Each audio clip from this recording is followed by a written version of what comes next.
Fala, minha galera, SOS História, Professor Pedro Riciopo com mais um vídeo aqui no YouTube para vocês. E hoje, se você quiser saber tudo sobre os filósofos iluministas, fica comigo até o final desse vídeo, porque eu te garanto que você vai sair daqui sabendo tudo sobre esse assunto. Então, antes disso, produção, chama na vinheta, produção!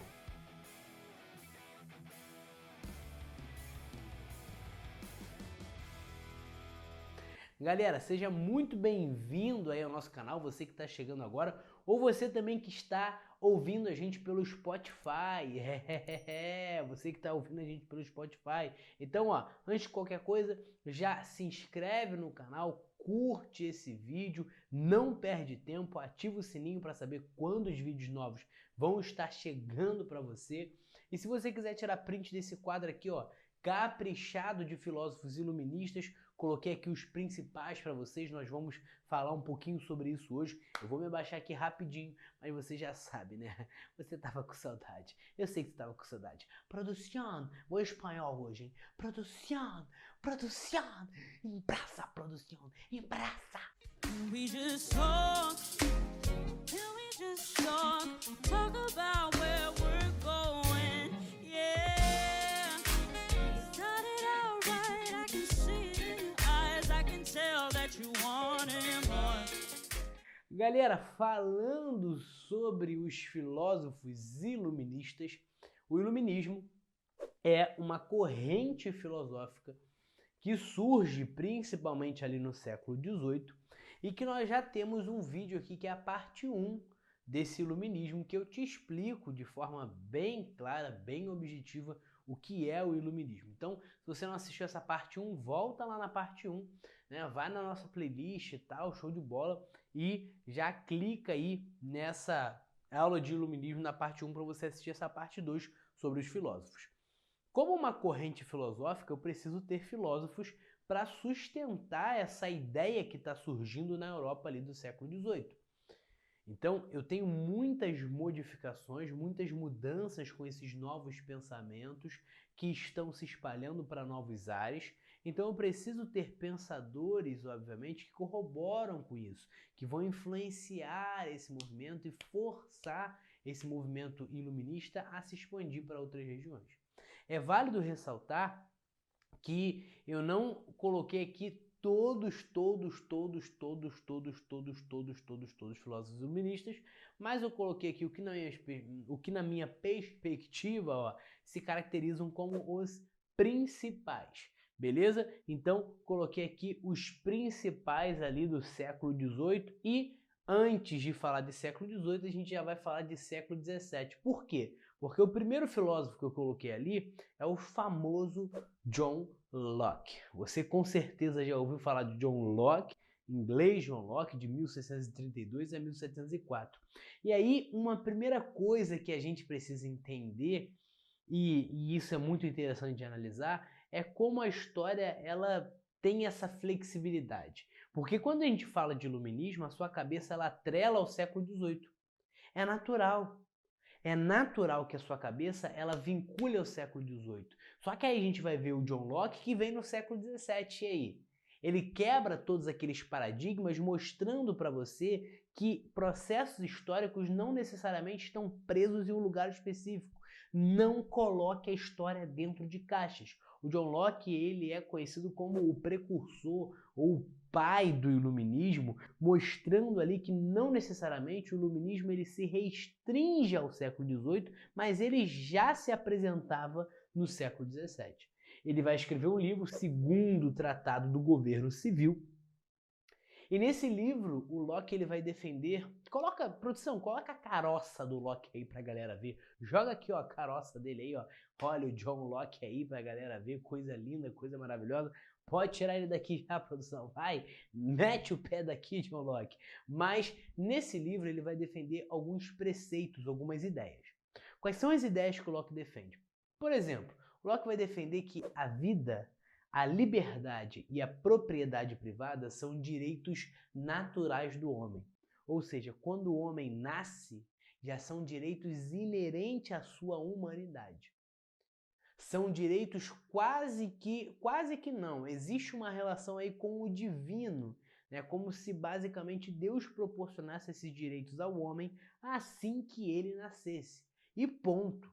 E ponto. O homem tem direito à vida, tem direito à liberdade e à propriedade privada. São direitos ali que são naturais ao homem. E aí, qual é a ideia de Locke, né? A grande ideia de Locke é que se forme a partir disso, por meio de um contrato social, um governo civil, uma sociedade civil, para que se preserve esses direitos. Porque Locke acreditava que se não tivesse um governo civil, esses direitos eles não seriam preservados. Ou seja, os homens disputariam pelos seus interesses e nem sempre os seres humanos, cada indivíduo teria ali o direito à vida, à liberdade e à propriedade privada. Então formaria-se um governo civil para que esse governo civil estabeleça esses direitos naturais ao homem. Só que o Locke ele defende que nem sempre o soberano, o rei, ele vai garantir a vida a cada cidadão. Nem sempre o soberano vai garantir a liberdade. Nem sempre o soberano ele vai garantir a propriedade privada. Então, na concepção de Locke, quando o soberano ele não garante essas três coisas, o povo ele tem o direito de sublevação, o direito de rebelião. Então, basicamente, o que Locke defende é que se um governo não respeita esses direitos, o povo tem o direito de se revoltar e de retirá-lo do poder, porque esse governo é um governo civil formado pelo povo para que governe favorecendo esses direitos naturais para cada ser humano daquela sociedade. E aí não é à toa que esse direito de rebelião e sublevação vai influenciar movimentos como a independência dos Estados Unidos. Em 1776, quando ocorre o processo de emancipação dos Estados Unidos, da América Inglesa, esse território ele é emancipado, influenciado por essas ideias de John Locke, diretamente influenciado. E Locke defende também que o ser humano ele é uma tábula rasa. O que seria isso, professor? Que cargas d'água é esse negócio de tábula rasa? Basicamente, calma, fica tranquilo, tá? Fica tranquilo. Ele pensa que o homem ele é um papel em branco. Basicamente, para Locke, o homem é um papel em branco. E tudo que ele vai adquirindo ao longo do tempo vai sendo escrito nesse papel, e esse conhecimento que vai sendo adquirido, ele só é adquirido pela capacidade intelectual de cada homem, de cada ser humano. Isso era uma coisa que Locke defendia, que o homem ele nasce como um papel em branco e aos poucos ele vai adquirindo conhecimento. E esse conhecimento ele é construído a partir da capacidade intelectual de cada ser humano. Outro cara que a gente tem aí é o Barão de Montesquieu, de 1689 até 1755, que vai escrever O Espírito das Leis em 1748. O Espírito das Leis ele defende o seguinte: ele defende que o poder ele não poderia ser concentrado nas mãos de uma pessoa. Na concepção de Montesquieu, se uma única pessoa fizesse tudo, isso fadaria aquela sociedade ao fracasso.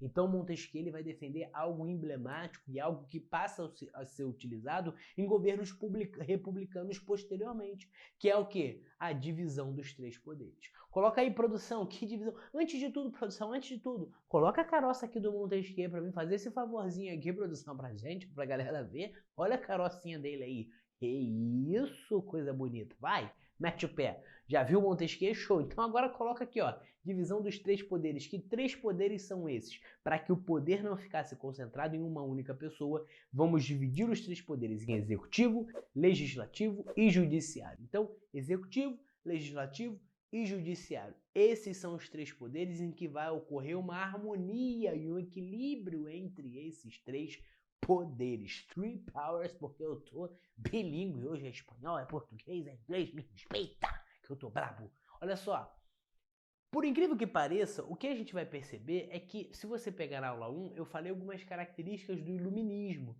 né, defendendo a igualdade jurídica, parará, liberdade, isso, aquilo.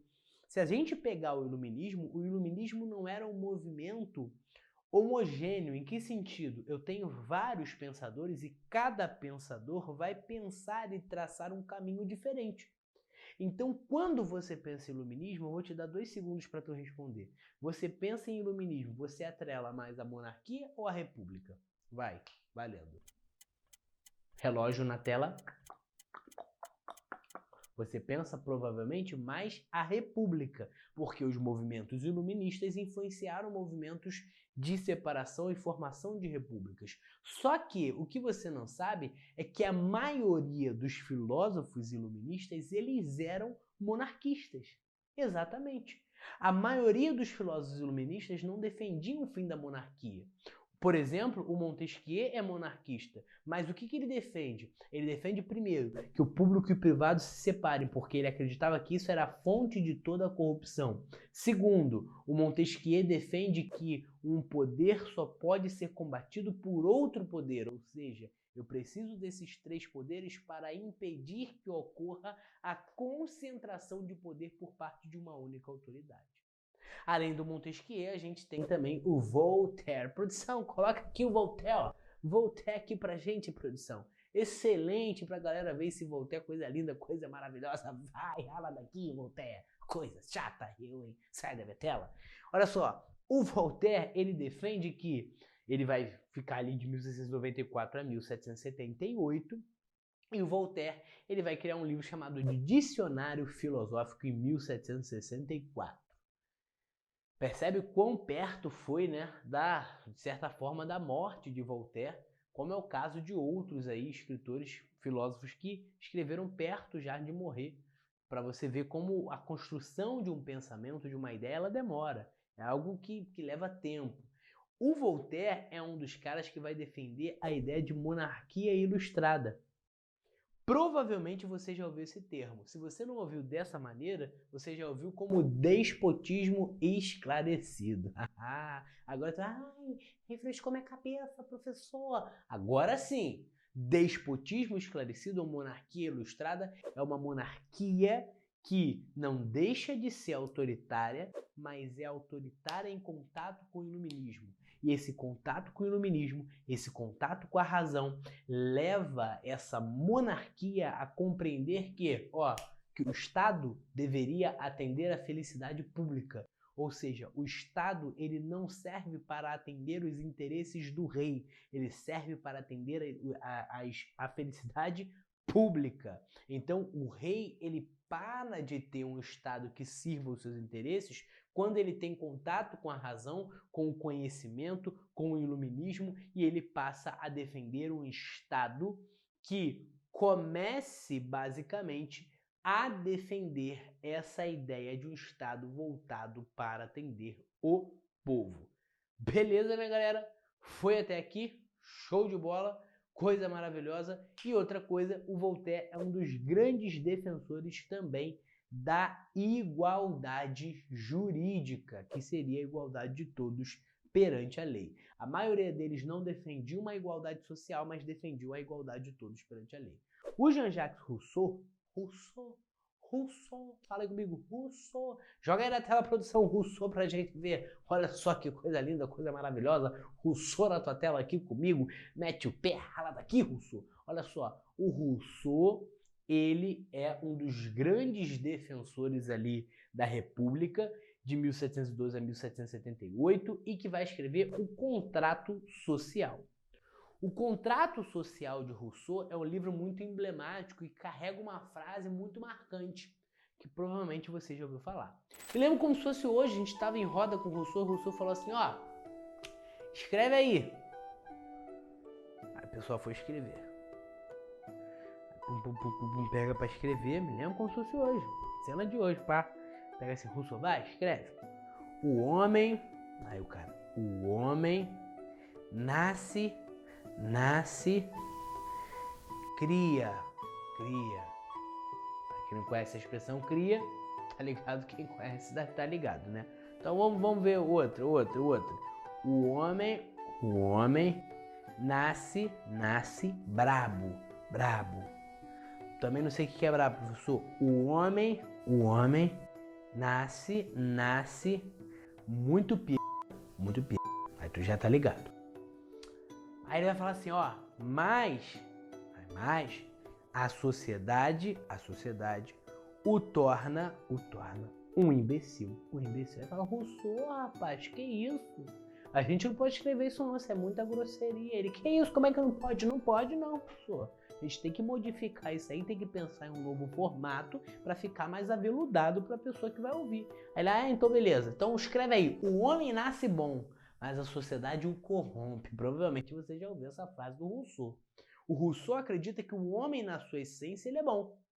Mas ao longo do tempo a sociedade vai o corrompendo. Ou seja, existe uma igualdade ideal nas primeiras sociedades, nas sociedades primitivas. Diferente do que o Thomas Hobbes lá do absolutismo defende, ele defende que existe um Estado, que existe uma origem boa do homem, enquanto o Hobbes defende que o homem é o lobo do homem. Então, basicamente, o que o Rousseau vai falar? O homem ele nasce bom, mas ao longo do tempo surge a propriedade privada. E com a propriedade privada e com a economia surgem as primeiras ambições. E essas ambições vão corrompendo o homem, gerando interesses pessoais. Ou seja, o que o Rousseau começa a defender? Que passa a ser formado um contrato social, ou seja, um contrato entre a sociedade para formar um Estado que seria o soberano ali, mandatário do povo, ou seja, um Estado que atenderia os interesses do povo e que esse Estado, ele, a partir de um contrato social que é diferente do contrato de Hobbes, ele faria com que o homem voltasse à sua origem, que é a origem o quê? Boa, excelente. E o Rousseau é um dos grandes defensores da República. Talvez um dos únicos aqui nesse contexto, é o único que eu falei que defende República, e ele era considerado um dos filósofos mais radicais do Iluminismo. Era não, ele continua sendo considerado um dos mais radicais do Iluminismo. Beleza, minha galera? Espero que vocês tenham curtido esse vídeo. Se você está escutando a gente pelo Spotify, vendo esse vídeo aqui no YouTube, já se inscreve no canal, ativa o sininho, curte esse vídeo também, não vai te custar nada. Segue a gente nas nossas redes sociais, lá no Instagram, no TikTok, porque estamos desenvolvendo um trabalho maravilhoso por lá. Muito obrigado por ficar comigo até aqui. Então, produção, já embrasa pra essa galera que tá aqui comigo. Já embrasa.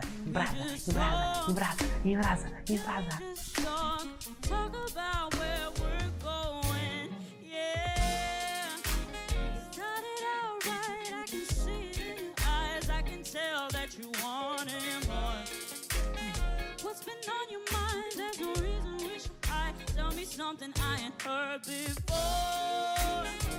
I've been dreaming.